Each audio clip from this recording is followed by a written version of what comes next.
crack than for the rich person smoking cocaine, powder, all right? And this is an injustice. These people should not be put in prison. What we need is community service. It does not serve society to put these individuals in jail.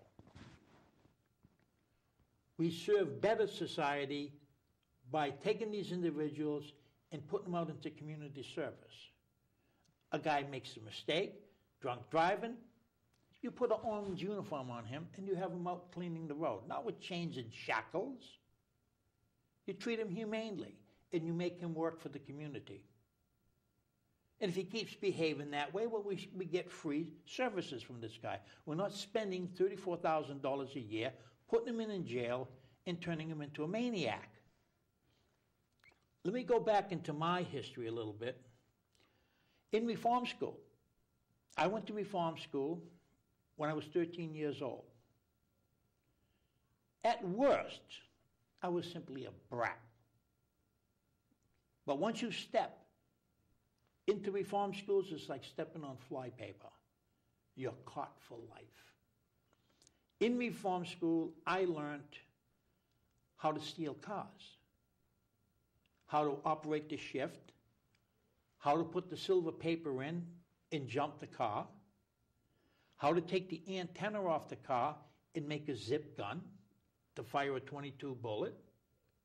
I learned this in reform school. When I went from reform school to the state prison, 35 to 45% of the people in the state prison I knew from reform school. In the state prison, I learned how to pick locks. I learned how to crack safes. I learned how to circumvent burglar alarms. I learned how to do confidence scams. I learned how to do short change schemes. This is what prisons are about. When you put individuals with deviant types of behavior in the same spot, you think they're talking religion? They're talking criminality. Drug addicts talk on how to get script. The best way, what doctor you could go talk to, what kind of schemes you can use to get drugs. This is what prisons do. They don't serve the community. And they're getting bigger and bigger and bigger. And they become a scam. And a classic example is in Massachusetts. They got a new commissioner of corrections, Harold Clark. This man was the commissioner in Washington State. He was the commissioner in Nebraska. And a little propaganda was put out that while he was in Washington State, he did some kind of liberal thing that backfired and he caught a lot of heat. But what you didn't know is he was the elected president of the American Correctional Association. And believe me, you do not elect a black liberal to a right-wing law and order organization. Right? The alarm should have went off right there. Now, when he was in Nebraska, he double bunked maximum security prisoners. And it exploded with a lot of violence.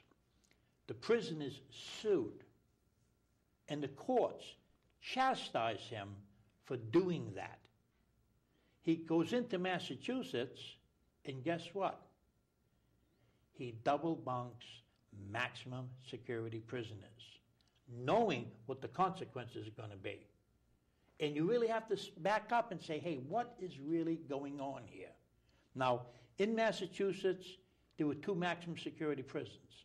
One was called Walpole, and the other one was called Sousa Baranowski. Now, in Massachusetts, there is only one state prison. That's Walpole State Prison. Even women are sentenced to Walpole State Prison, but they do their time in Framingham. Now, they have converted Walpole to a medium-level institution, a receiving prison, because there's no way to get around it. You have to be sentenced there. Now they turn around and double bunk 45% of Sousa Baranowski. What they could have done is they had closed a couple of the minimum institutions. They could have opened the minimum institutions. Minimum institutions have a far lower recidivism rate than maximum security institutions because people are graduated back to the community, which is a big difference being in a maximum security prison and drop back into the community. It doesn't work. Minimums do work. Now, they could have opened up these minimum institutions that they closed, which are cheaper to run than maximum security institutions. All the individuals that were in medium-level institutions who classify for minimums could have been put into these minimum institutions. The individuals that were in the maximum institutions that qualified for medium could have been put in the medium institutions, and you wouldn't have needed to double bunk Sousa Baranowski. You have to question this. Why didn't you do this? This was the obvious solution to the problem. Because what they're doing, and mark my words, when they do it, we will put it on this show.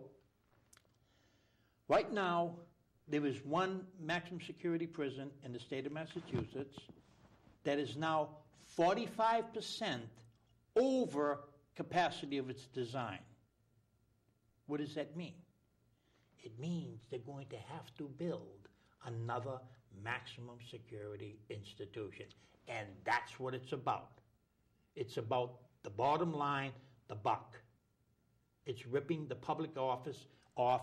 And when you look at who the players are, who is Harold Clark?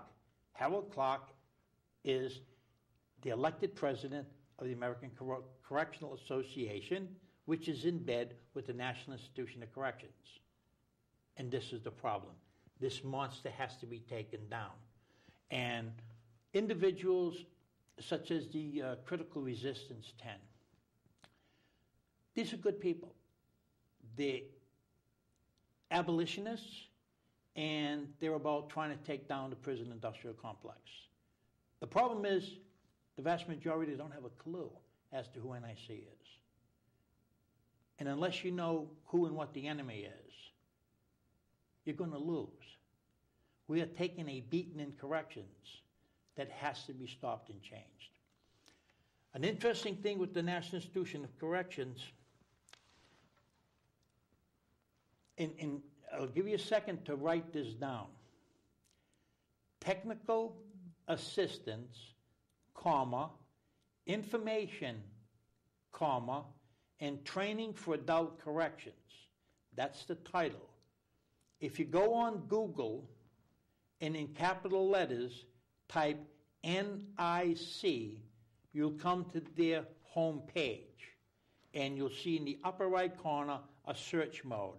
And if you type in technical assistance, information and training for adult corrections, this packet will come up, all right? And what's important about it is, I'll give you some examples. We have, oops, I went one too far. Now remember what I said to you. One size does not fit all in corrections. Each state has its own demographic situations that differ, like Massachusetts and California. Utah and Massachusetts, completely different environments, completely different problems.